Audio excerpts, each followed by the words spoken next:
Are you guys ready for Benioff and Weiss, the people that ruined Game of Thrones? Yes, they gave us some amazing seasons of Game of Thrones when they were working under George R.R. Martin's direct story leadership.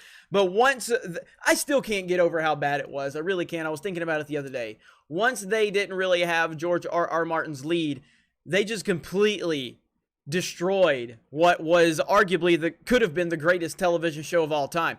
I still can't process how bad the ending was, the entire final season. I can't even process it. I remember watching Game of Thrones back in seasons 3 and 4 and 5 and thinking how incredible this is.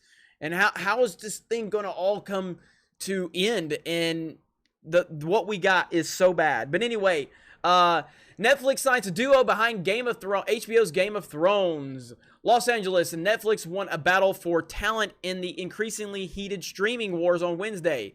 In a blow to HBO, Amazon, and the Walt Disney Company, the longtime producing partners David Benioff and D.B. Weiss, the creators of the television show juggernaut Game of Thrones, signed a deal with the streaming company to create new TV shows and feature films.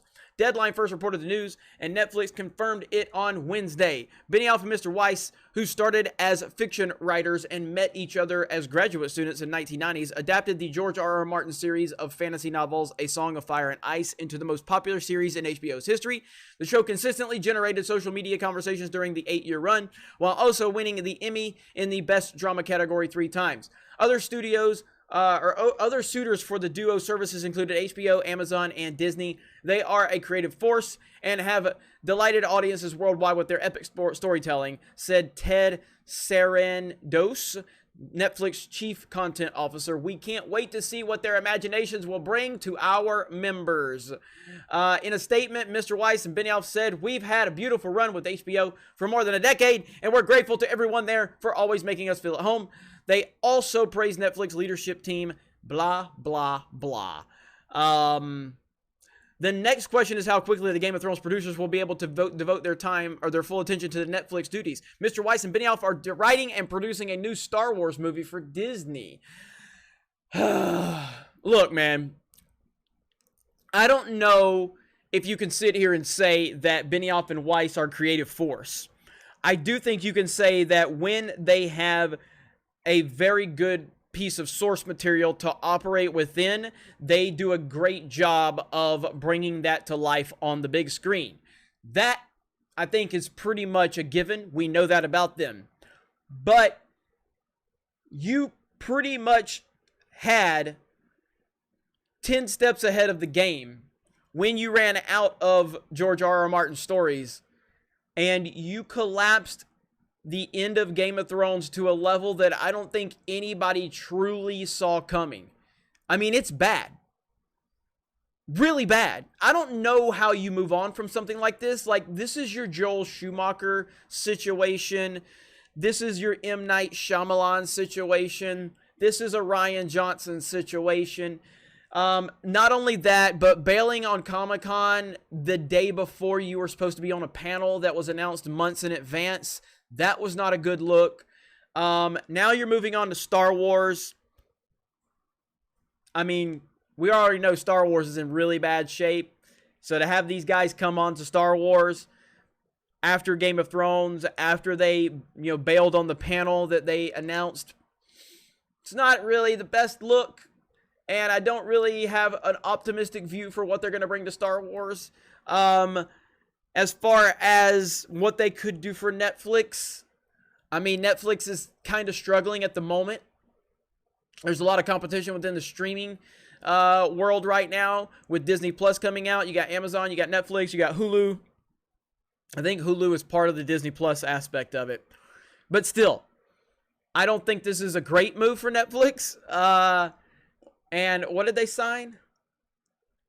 I can't remember. What was it? How many years or how many projects? But either way, man, it's just it's not going to be good in my opinion. I think that they have way too much bad press and they have done themselves no favors. And the rumor is that they are going to be getting involved with Star Wars Knights of the Old Republic. If that happens, I don't think these guys understand the crowd that they're dealing with. Star Wars fans are definitely a tough crowd. The Old Republic Star Wars fans, that's a whole different ball game right there. A whole different ball game. And I don't think you guys are prepared for it. So if you screw up Knights of the Old Republic, it's not going to be pretty for you. That's all I'm saying. And I don't have any faith in them to actually make anything good at this point based on what we've seen them do when they had something that was incredibly amazing. They spent all these years with these characters. They knew these characters. They understood these characters. They understood their motivations. They understood what made them tick. They wrote them. They developed them based on the previous stories. And then when they didn't have anything to rely on, they abandoned all of these characters. Jon Snow, Jaime Lannister, Cersei Lannister, Daenerys Targaryen, Tyrion, all of them. Like, all the characters just completely, they abandoned all of their character development. Every single aspect of the character development. It's not like these guys walked into the situation and took over. They had a past and a history with all of these characters, and they abandoned all of them.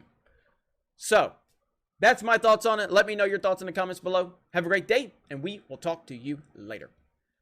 Hey everyone, it's Jeremy from geeksandgamers.com, and if you're a fan of Geeks and Gamers, please go to our website, visit our merchandise store. We have t-shirts, hoodies, hats, beanies, tank tops, and in the very near future, we're going to have many more products for you to choose from. So thank you for the support. We appreciate it. You guys have a great day, and we will talk to you later.